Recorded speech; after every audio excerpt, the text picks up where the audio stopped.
RD Sharma solution है ये, class 12 chapter 19, exercise है 19.20। इंडेफिनेट इंटीग्रल्स के बारे में हम बात कर रहे हैं। अब इस क्वेश्चन में अगर यहाँ पावर ज़्यादा है, यहाँ कम है, तो हमारे पास कोई ऑप्शन नहीं है कि हम और कुछ कर सके, हमें डिवाइड ही करना पड़ेगा। तो यहाँ पर डिवाइड करेंगे, यानी यहाँ पर हम एक्स स्क्वायर लिखेंगे माइनस एक्स प्लस 1, और ये है x cube plus x square plus 2x और प्लस 1। अब देखिए आपको क्या क्या मिलता है इसमें। पहली चीज, यहाँ पर एक्स क्यूब है तो आपको एक्स स्क्वायर के साथ एक्स को मल्टीप्लाई करना पड़ेगा। अब जो जो सिमिलर टर्म्स है वो हम साथ में लिखेंगे। जैसे एक्स स्क्वायर से एक्स मल्टीप्लाई करेंगे तो एक्स क्यूब हो जाएगा, नेगेटिव एक्स और एक्स को मल्टीप्लाई करेंगे तो नेगेटिव एक्स स्क्वायर बनेगा, उसको एक्स स्क्वायर के नीचे लिख देंगे। एक्स और 1 को मल्टीप्लाई करेंगे तो यह एक्स बन जाएगा। ठीक है जी। अब हम क्या करेंगे, इसको पूरे को सब्ट्रैक्ट करेंगे, ये माइनस ये सब सब्ट्रैक्ट हो जाएगा। तो x cube minus x cube 0 हो गया, x square minus of minus x square यानी कि 2x square, 2x minus x हो गया x, और ये प्लस 1 हम नीचे उतार देंगे। अब यहाँ पर 2x स्क्वायर है तो यहाँ x स्क्वायर है तो हमें 2 से मल्टीप्लाई करना पड़ेगा इसे, तो 2x स्क्वायर हो गया, ये नेगेटिव x और 2 नेगेटिव 2x हो गया ये। अब प्लस 1 और 2 यानी कि ये 3 हो गया। अब दोनों को सब्ट्रैक्ट कर देंगे, सब्ट्रैक्ट करेंगे तो ये 2x स्क्वायर से 2x स्क्वायर गया 0 हो गया। x minus of minus 2x क्या बन गया 3x, और 1 माइनस 3, यहाँ देखिए यहाँ 2 आया ना, यहाँ 2 से मल्टीप्लिकेशन होगा तो 2x स्क्वायर, यहाँ 2 आएगा। 3 क्यों लिखा मैंने, मुझे खुद नहीं पता। 2 और 1 को किया हमने तो 1 माइनस 2 आपका माइनस 1 हो गया। अब इसको हम कैसे लिख सकते हैं, ये आप अच्छी तरीके से जानते हैं कैसे लिखना है। सबसे पहले यहाँ पर आएगा ये x प्लस 2, तो x प्लस 2 लिखा जाए। उसके बाद हम यहाँ पर क्या लिखते हैं 3x माइनस 1 जो रिमाइंडर है। इसमें क्वेश्चन होता है, डिवाइजर होता है, रिमाइंडर होता है। तो x square minus x plus 1। अब क्या करेंगे, x प्लस 2 का इंटीग्रेशन में तो कोई समस्या नहीं है, ये आप आराम से कर लेंगे। ये जो dx, यह जो डिफरेंशिएशन है, इसमें थोड़ी सी मेहनत लगेगी, लेकिन मेहनत हम पहले ही एक्सरसाइजेस में कर चुके हैं। तो इस 3x माइनस 1 को हम कैसे रिप्रेजेंट करेंगे, a, और d बाई डी एक्स क्या करेंगे हम इसका, x square minus x plus 1 और प्लस b, यानी कि a इसका डिफरेंशिएशन क्या हो गया 2x और माइनस 1 और प्लस b, यानी हमारे पास बना यहाँ पर 2ax, और यहाँ b पहले लिख देता हूं मैं क्योंकि माइनस में आ रहा है ये, तो माइनस a कर देते हैं। इसको इक्वेट करेंगे 3x माइनस 1 से, तो 3x बराबर हो गया आपका 2ax से, पहली इक्वेशन। दूसरी इक्वेशन आ गई आपकी b माइनस a बराबर आपका नेगेटिव 1 हो गया। यहाँ से क्या मिला, x से x गया और a बन गया यहाँ पर आपका 3/2, यहाँ से क्लियर हमको 3/2 मिल रहा है। अब b माइनस 3/2 बराबर माइनस 1, अगर इसको यहाँ ले जाए तो क्या बनेगा 3/2 माइनस 1, जो कि आपका हाफ होता है। 1.5 से अगर आप 1 घटा दें तो आधा बचता है, तो b हो गया आपका हाफ। a और b आ गया। अब इसी को देखिएगा, इसको मैं I1 मान रहा हूं क्योंकि ये पूरा हमारा I है, ये I1 को हम कर रहे हैं। अब इसको कैसे लिखेंगे, ये जो इक्वेशन मैंने लिखी है यहां पर रखेंगे। तो I1 क्या बन रहा है आपका, पहले a ले लीजिए, a यहां पर ले लिया, ये a, इसको लीजिए तो ज्यादा बेहतर रहेगा आपका, ये इसको 1 मानिए। तो a क्या है आपका 3/2 हम अलग कर लेते हैं। इंटीग्रेशन क्या है 2x माइनस 1। अब ये तो केवल इसकी बात हुई थी 3x माइनस 1 की, x square minus x plus 1 तो रहेगा नीचे ही, x square minus x plus 1 plus b क्या आया आपका हाफ। इंटीग्रेशन अब यहाँ कुछ भी नहीं है, यहाँ dx by x square minus x plus 1, इसको ले लीजिए, इसको आप I2 कह लीजिए, इसको I3 कह लीजिए। तो I2 कैसे बनेगा, I2 में आप क्या करेंगे, सीधा t को लेंगे x square minus x plus 1, तो dt क्या बनेगा इससे, ये ऑलरेडी हम कर चुके हैं, इसीलिए हम डायरेक्ट भी लिख सकते हैं 2x minus 1 into D x. यानी ये जो ऊपर वाला है 2x minus 1 into D x, ये तो आपको dt के संदर्भ में मिल गया, तो ये dt हो गया आपका। नीचे आपने t लिया था तो उसका इंटीग्रेशन होगा log modulus of t plus constant of integration, c1 कर देते हैं इसको। अब dt बाई t ये लॉग है, लॉग मॉडुलस ऑफ, इसकी जगह रख दीजिए x square minus x plus 1 plus constant of integration. यहाँ 3/2 था तो 3/2 हम इसमें लगा देते हैं। अब हम आते हैं I3 पे। I3 में क्या करेंगे, इसे हमें परफेक्ट स्क्वायर बनाना है।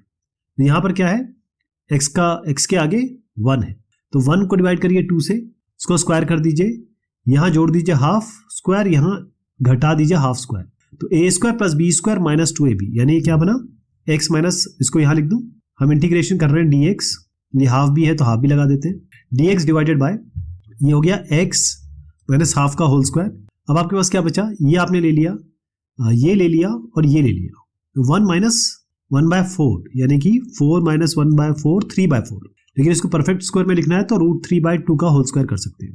तो यहाँ पर क्या करेंगे, √3/2 का होल स्क्वायर।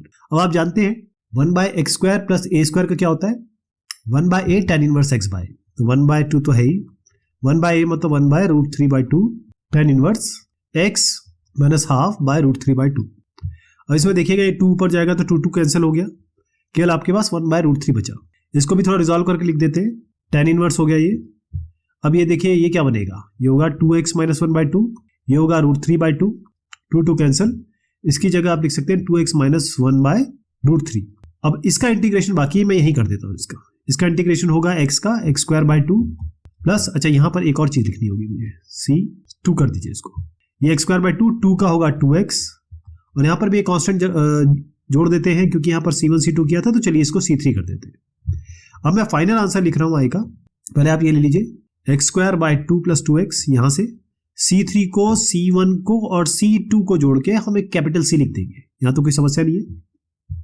दूसरी चीज क्या आई, 3/2, तो प्लस 3/2 लॉग कर दीजिए, modulus of x² minus x plus 1 हो गया ये, ठीक है जी। और अब क्या करेंगे, ये वाला ले लेंगे 1/√3 tan इनवर्स 2x माइनस 1/√3, और ये आपका ब्रैकेट में आएगा, इसमें मॉडुलस का कोई सवाल नहीं है। और प्लस कांस्टेंट ऑफ इंटीग्रेशन जो हमने c1, आप इसको ऐसे लिख सकते हैं बता के, c1 plus c2 plus c3 has been regarded as a capital C which we have written here, ये यहाँ पर आ गया, ये आपका इंटीग्रेशन हो गया, ये इसका फाइनल आंसर है।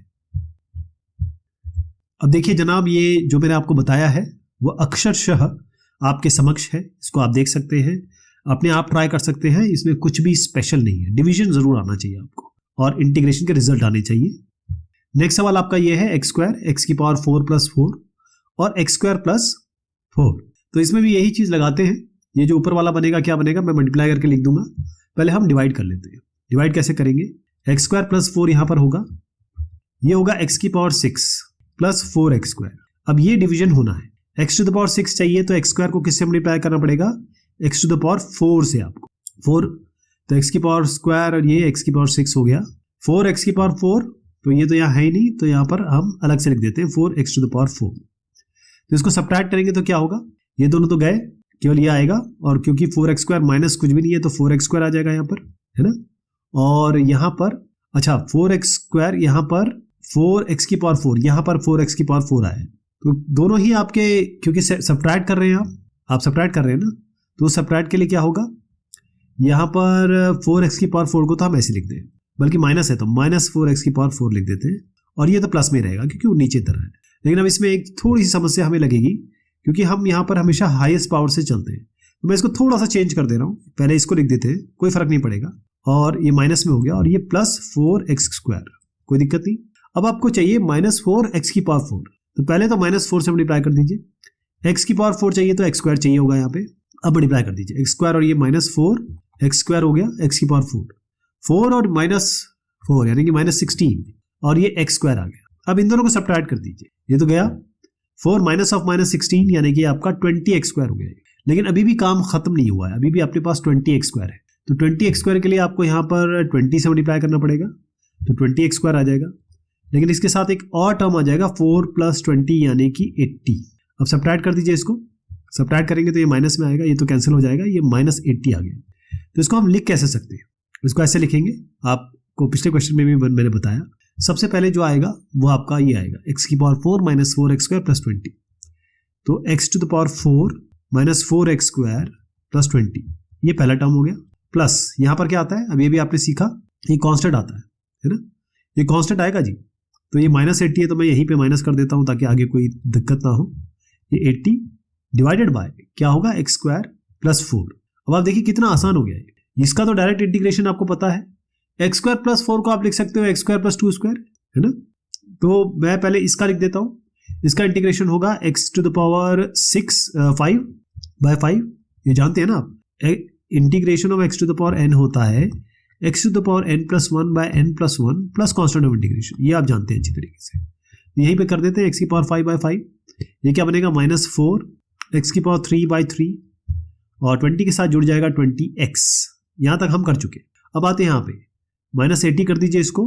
अब हमें क्या करना है, इंटीग्रेशन करना है, इसका इंटीग्रेशन, ये भी इंटीग्रेशन का साइन मान लीजिए, ऐसा है, इंटीग्रेशन करना है हमें किसे, मैं अलग से कर देता हूँ इसको, इंटीग्रेशन करना है dx by x square plus 2 square, तो ये क्या होता है 1 by a tan inverse x by a x by 2, minus 80 already है यहाँ पर, तो 80 से मल्टीप्लाई करेंगे, यहाँ पर लिख देते हैं पहले, फिर फाइनल आंसर बता दूंगा, 1/2 tan इनवर्स x बाय 2, इसके साथ कांस्टेंट निकलेगा, इसके साथ कांस्टेंट निकलेगा, इसके साथ कांस्टेंट निकलेगा और इसके साथ भी कांस्टेंट निकलेगा, उन सबको जोड़ के हम यहाँ पर कैपिटल C कर देते हैं। अब क्या करना है आपको, यही फाइनल आंसर है, यहाँ पर बस आप कर दीजिए 40, x to the power 5/5 minus 4/3 x cube plus 20x minus 40 tan inverse x by 2 plus constant of integration, इसका फाइनल आंसर हो गया। कितने आसानी से कर लिया आपने। अगर आपको ये डिवीजन पता है तो बाकी और इस क्वेश्चन में ज्यादा कुछ बताने के लिए है नहीं, वो आप अच्छी तरीके से समझ चुके हैं। तो ये आपके सामने है, इसको इसी तरीके से किया जाएगा क्योंकि इसी तरीके से मैंने आपको बताया भी है।